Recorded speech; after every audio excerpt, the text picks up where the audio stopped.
नमस्कार, मैं हूं आपके साथ गौरव राजेंद्र। बुलेटिन की शुरुआत करते हैं। लखनऊ के केंद्रीय संस्कृत विश्वविद्यालय गोमती नगर 21 नवंबर से 30 नवंबर तक 10 दिवसीय खादी महोत्सव 2025 का आयोजन किया जाएगा। यह महोत्सव स्थानीय उद्यमिता, खादी, ग्रामोद्योग और हस्तशिल्प को बढ़ावा देने के उद्देश्य से आयोजित किया जा रहा है। उद्घाटन सूक्ष्म, लघु एवं मध्यम उद्यमी मंत्री राकेश सचान द्वारा किया जाएगा। महोत्सव में 160 से अधिक उद्यमी अपने उत्पादों की प्रदर्शनी और बिक्री करेंगे, जिनमें सहारनपुर के नक्काशीदार फर्नीचर, भदोही की कालीन, वाराणसी की रेशमी साड़ियां और लखनऊ की रॉयल हनी जैसे उत्पाद शामिल होंगे। इसके साथ ही उत्कृष्ट उद्यमियों को पुरस्कार और संसाधन वितरित किए जाएंगे, जिनमें दोना मेकिंग मशीन, पॉपकॉर्न मशीन और विद्युत चालित चाक शामिल है। यह महोत्सव ग्रामीण उद्योग को प्रोत्साहित करने और स्वदेशी उत्पादों को बढ़ावा देने के लिए जो है महत्वपूर्ण कदम है।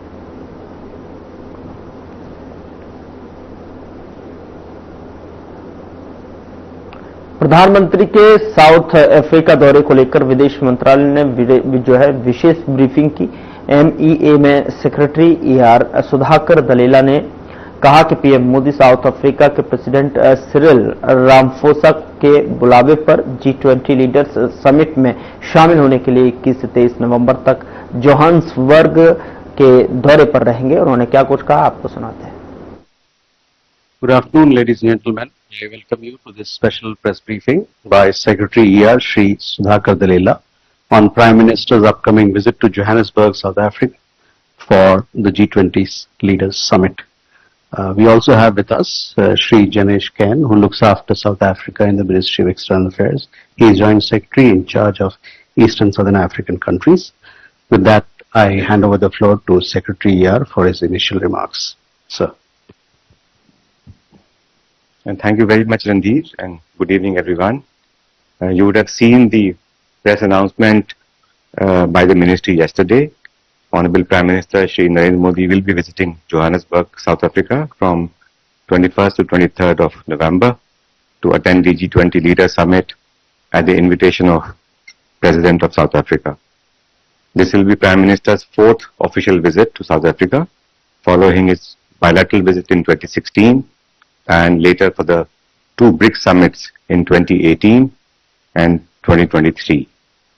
This is the first G20 summit that will be happening on African soil, and in that context will bring the spotlight on the development issues of Africa as also of the global south. It may also be recalled that it was during India's G20 presidency in 2023 that the African Union was inducted into G20 as permanent member. Apart from G20 members, South Africa has invited several guest countries, non-members that we know, and several heads of international organizations to the Leaders Summit in Johannesburg.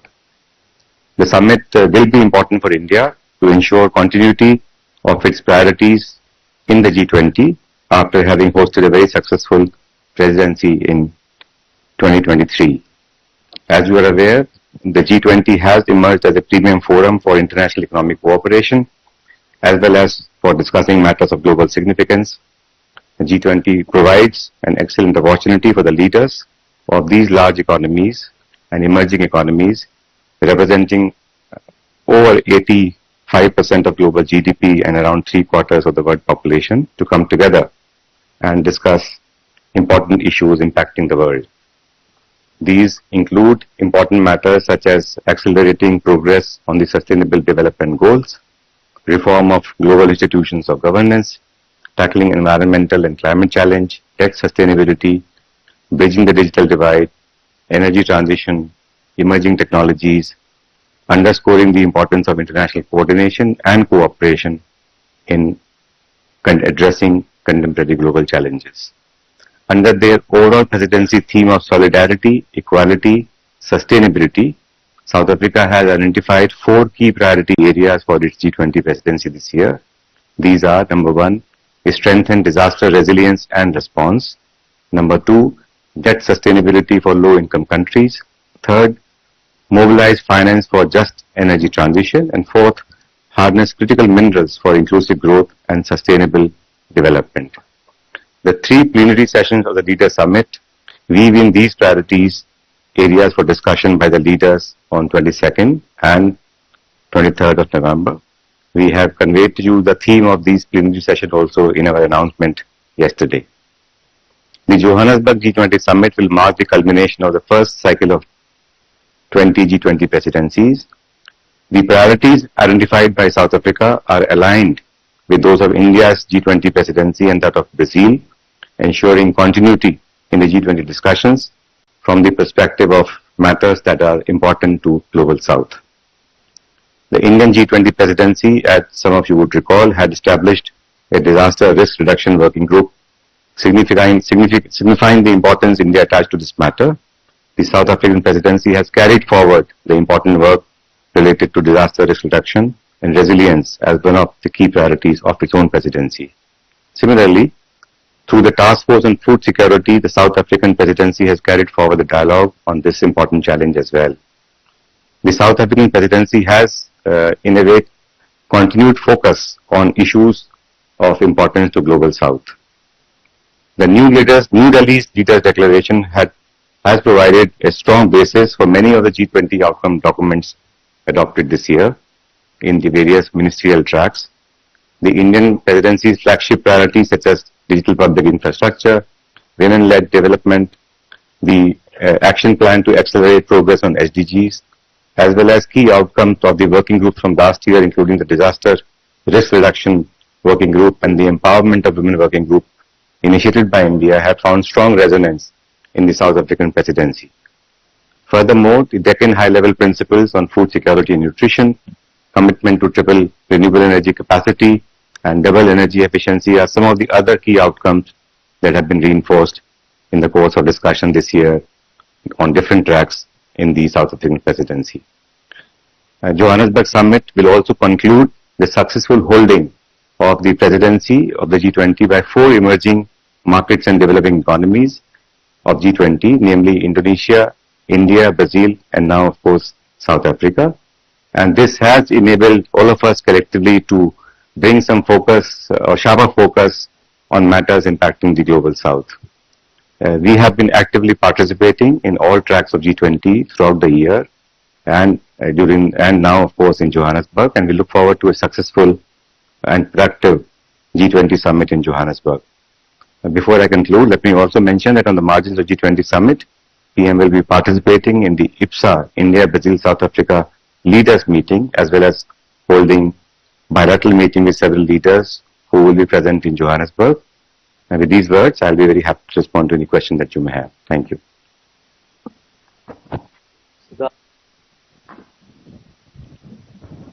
Hi, sir, Siddhant from Vion. Are we looking at any bilateral meetings on the sidelines? If you can perhaps talk about that. Kishik? This is Yeshi Seli from Business India. Is America's absence going to have any impact on the summit? And is Prime Minister Modi likely to meet President Xi Jinping? Because he's expected to be there as well.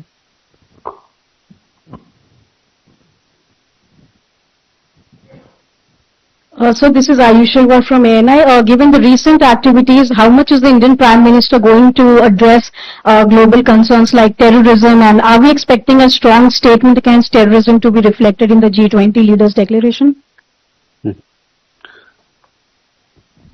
We can take these questions.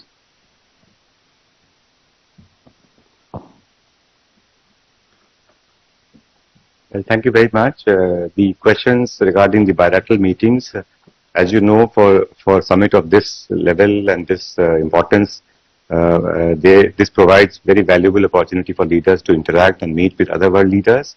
So yes, there would be bilateral meeting, as I mentioned in my opening remarks, with world leaders who will be participating at the G20 Leaders Summit in Johannesburg. We are working out details of these bilateral meetings as we speak. But we will keep you posted once things are finalized, so we will be in touch with you regarding the details of the bilateral meetings.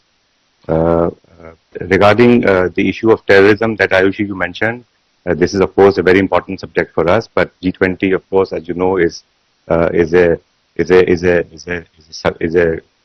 forum where you discuss of course, mainly economic issues and related matters. And as we speak, we are discussing a declaration for the summit.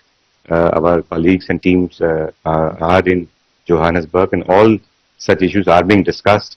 So I would not like to prejudge what will come in the declaration, but all important matters that are relevant from our perspective, from Global South perspective, will be highlighted by our leadership.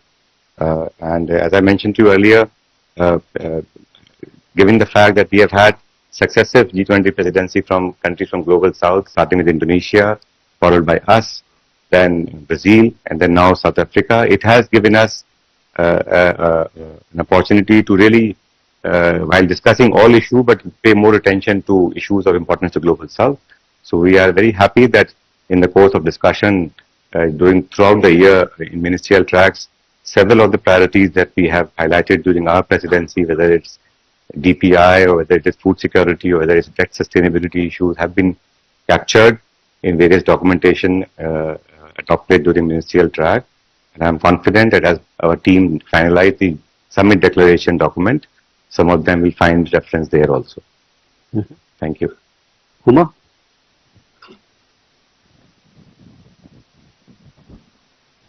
So I'm Huma Siddiqui from Strat News Global.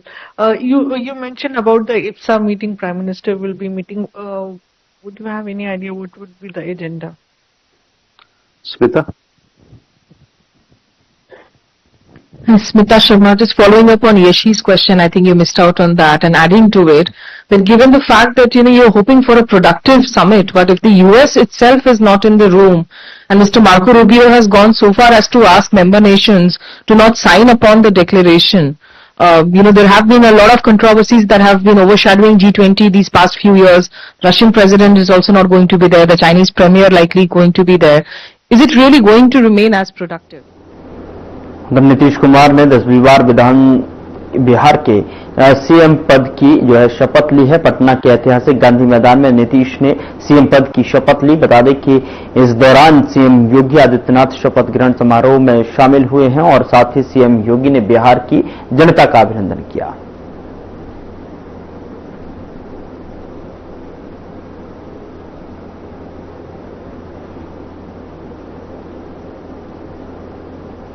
Nitish Kumar ने प्रधानमंत्री नरेंद्र मोदी, केंद्रीय गृह मंत्री Amit Shah, BJP के राष्ट्रीय अध्यक्ष JP Nadda और अन्य एनडीए नेताओं की मौजूदगी में गांधी मैदान में 10वीं बार जो है बिहार के मुख्यमंत्री पद की शपथ ली। सम्राट चौधरी ने गांधी मैदान में बिहार कैबिनेट में राज्य मंत्री के तौर पर शपथ ली, तो वहीं विजय कुमार सिन्हा ने बिहार कैबिनेट में राज्य मंत्री के तौर पर शपथ ली। नीतीश कुमार ने गांधी मैदान में 10वीं बार बिहार के मुख्यमंत्री के रूप में शपथ लेने के बाद प्रधानमंत्री नरेंद्र मोदी का अभिवादन किया। शपथ समारोह में विजय चौधरी, विजेंद्र प्रसाद यादव, श्रवण कुमार, मंगल पांडे, दिलीप जायसवाल, अशोक चौधरी ने बिहार कैबिनेट में राज्य मंत्री के तौर पर शपथ ली और इस दौरान प्रधानमंत्री नरेंद्र मोदी ने गांधी मैदान में लोगों का अभिवादन किया और अपना खास गमछा लहराकर बिहार के लोगों का शुक्रिया अदा किया।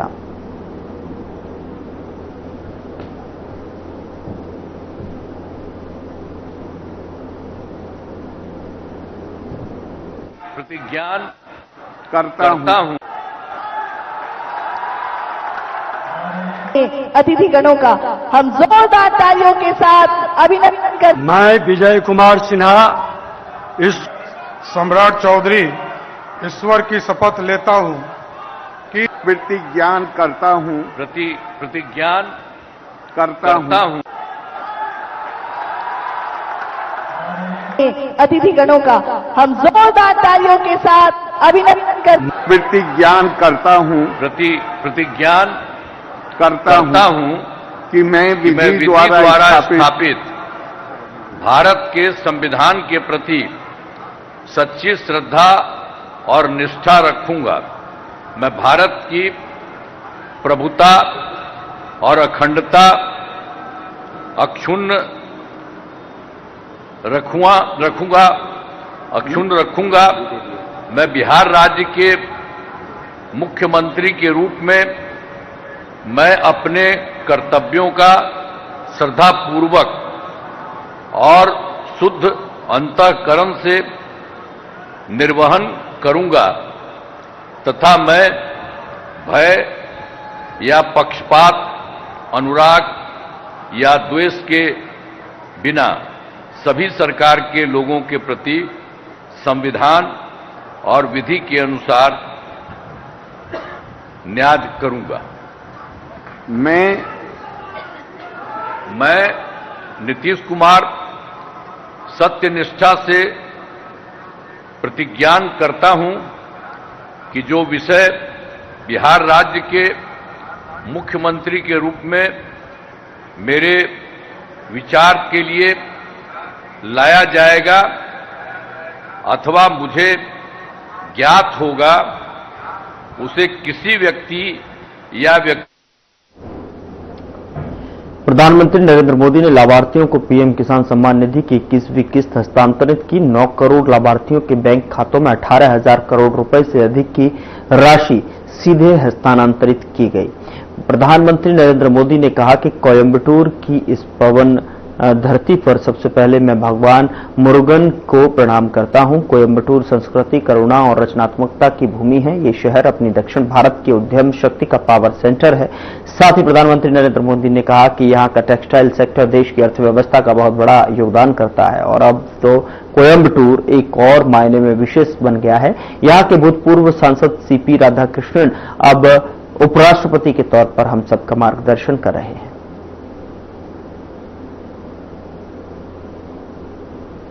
रहा था काफी किसान भाई बहन वो अपना गमछा घुमा रहे थे, तो मुझे लग रहा था कि बिहार की हवा मेरे आने से पहले पहुंच गई है। நான் இங்கே மேடையிலே வந்தபோது பல விவசாய வேளாண் குடிமக்கள் தங்களுடைய மேல் துண்டை அவர்கள் சுழற்றிக் கொண்டிருந்தார்கள். பீகாருடைய காற்று இங்கேயும் வீசுகிறதோ என்று என் மனம் அவாவியது.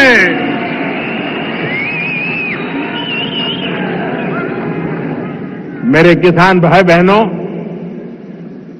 कोयंबटूर की इस पावन धरती पर सबसे पहले मैं मरुमलई के भगवान मुरुगन को प्रणाम करता हूं।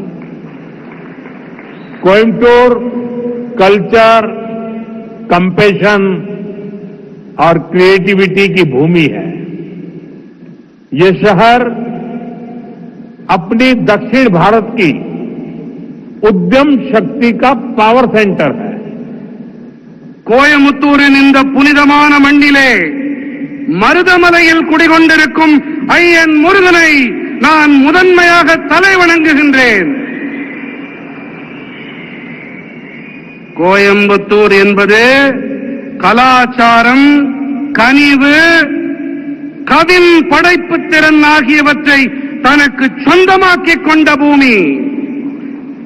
இந்த நகரமானது தென் பாரதத்தின் தொழில் முனைவு ஆற்றலின் சக்தி பீடம். यहां का टेक्सटाइल सेक्टर देश की इकोनॉमी का बहुत बड़ा कंट्रीब्यूटर है और अब तो कोयंबटूर एक और मायने में विशेष बन गया है। यहां के भूतपूर्व सांसद सीपी राधाकृष्णन जी अब उपराष्ट्रपति के तौर पर हम सबका मार्गदर्शन कर रहे हैं. இங்கே இருக்கும் ஜவுளித்துறை தேசத்தின் பொருளாதாரத்திற்கு பெரும் பங்களிப்பு அளிக்கக்கூடியது. மேலும் இப்போது கோயம்புத்தூர் மேலும் ஒரு காரணத்தால் சிறப்பு பெறுகிறது. இங்கே நாடாளுமன்ற உறுப்பினராக இருந்த சிபி ராதாகிருஷ்ணன் அவர்கள் இப்போது துணை குடியரசுத் தலைவராக நம் அனைவருக்கும் வழிகாட்டிக் கொண்டிருக்கின்றார். साथियों, नेचुरल फार्मिंग एक ऐसा विषय है जो मेरे दिल के बहुत करीब है. मैं तमिलनाडु के सभी किसान साथियों को south India natural farming summit के इस अभूतपूर्व आयोजन के लिए शुभकामनाएं देता हूं। और अभी मैं प्रदर्शनी देखने गया था। मुझे बहुत किसानों से बातचीत करने का सौभाग्य मिला और कोई मैकेनिकल इंजीनियरिंग करके पीएचडी करके खेती कर रहा है, कोई नासा में चंद्रयान का काम करते करते छोड़ करके खेती कर रहा है और खुद खेती करता है। इतना ही नहीं, अनेक किसानों को वो तैयार कर रहे हैं, नौजवानों को ट्रेन कर रहे हैं। मुझे आज सार्वजनिक रूप से स्वीकार करना होगा, अगर मैं आज इस कार्यक्रम में न आया होता तो मैंने मेरी जिंदगी में बहुत कुछ गंवाया होता और आज मैंने यहां आकर के बहुत कुछ सीखा है। मैं अब मन से तमिलनाडु के किसानों की जो हिम्मत है, परिवर्तन को स्वीकार करने की उनकी जो ताकत है, उसको 100 सलाम करता हूं। நண்பர்களே, இயற்கை விவசாயம் என்பது விசேஷமான ஒன்று. இது என் இதயத்துக்கு மிகவும் நெருக்கமானது. நான் தமிழ்நாட்டின் அனைத்து வேளாண் குடிமக்களுக்கும் நண்பர்களுக்கும் தென்னிந்திய இயற்கை விவசாய மாநாட்டின் பொருட்டு என் மனம் கனிந்த நல்வாழ்த்துக்களை தெரிவித்துக் கொள்கிறேன். அடுத்ததாக இங்கே மேடைக்கு வருவதற்கு முன்பாக நான் அங்கே காட்சிப்படுத்தப்பட்டிருக்கும் பல்வேறு அரங்குகளை சென்று பார்த்தேன். ஒருவர் இயந்திர பொறியியலில் முனைவர் பட்டம் பெற்ற பிறகு விவசாயத்திற்கு வந்திருக்கிறார். ஒருவர் இஸ்ரோவை விட்டுவிட்டு அந்த வேலையை விட்டுவிட்டு இங்கே வேளாண் தொழிலை புரிய வந்திருக்கின்றார். இவர்களுடைய இந்த பணி கருத்தூக்கம் அளிக்க வல்லது. இவர்கள் மட்டும் கருத்தூக்கம் தங்களுக்கு அளித்துக் கொள்ளவில்லை, இவர்கள் மற்றவர்களுக்கும் உத்வேகம் அளிக்கின்றார்கள், அவர்களுக்கும் பயிற்சி அளித்து வேளாண் தொழிலை முன்னெடுத்து செல்லுகின்றார்கள், புதிய புதிய உத்திகளையும் வழிமுறைகளையும் கைக்கொண்டு. ஒருவேளை நான் இங்கே வாராது போயிருந்தால் நான் பல விஷயங்களை தெரிந்து கொள்ளாமல் போயிருப்பேன், என்னுடைய கற்றல் குறைந்து போயிருக்கும். இந்த வேளையிலே நான் தமிழ்நாட்டின் வேளாண் பெருமக்களுக்கு என்னுடைய மனம் நிறைந்த பாராட்டுக்களை உங்களுடைய துணிச்சலுக்காக காணிக்கையாக்குகின்றேன். यहां किसान भाई बहन, एग्रीकल्चर साइंटिस्ट, इंडस्ट्री से जुड़े साथी, स्टार्टअप और इनोवेटर सब एक साथ जुटे हैं। मैं आप सभी का बहुत बहुत अभिनंदन करता हूं. இங்கே வேளாண் சகோதர சகோதரிகளும் விவசாய அறிவியலாளர்களும் தொழில்துறையோடு இணைந்த நண்பர்களும் ஸ்டார்ட் அப்புகளும் புதுமைகள் கண்டுபிடிப்பாளர்களும் ஒன்றாக இணைந்திருக்கின்றார்கள். நான் உங்கள் அனைவருக்கும் என் வாழ்த்துக்களை தெரிவித்துக் கொள்ளுகின்றேன். साथियों, आने वाले वर्षों में मैं भारत की खेती में कई बड़े बदलाव होते देख रहा हूं. भारत नेचुरल फार्मिंग का ग्लोबल हब बनने के रास्ते पर है. हमारी बायोडायवर्सिटी एक नया आकार ले रही है.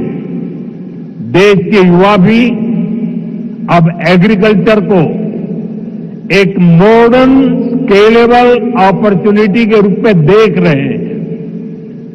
इससे देश की रूरल इकोनॉमी को बहुत बड़ी ताकत मिलने जा रही है.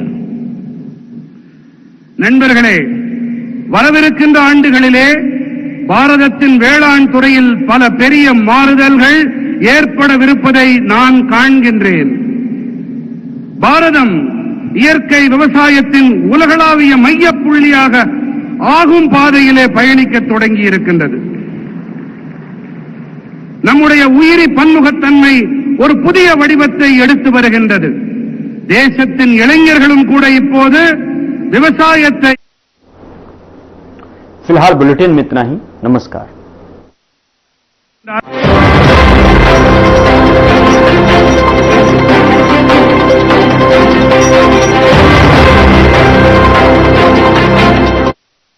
क्या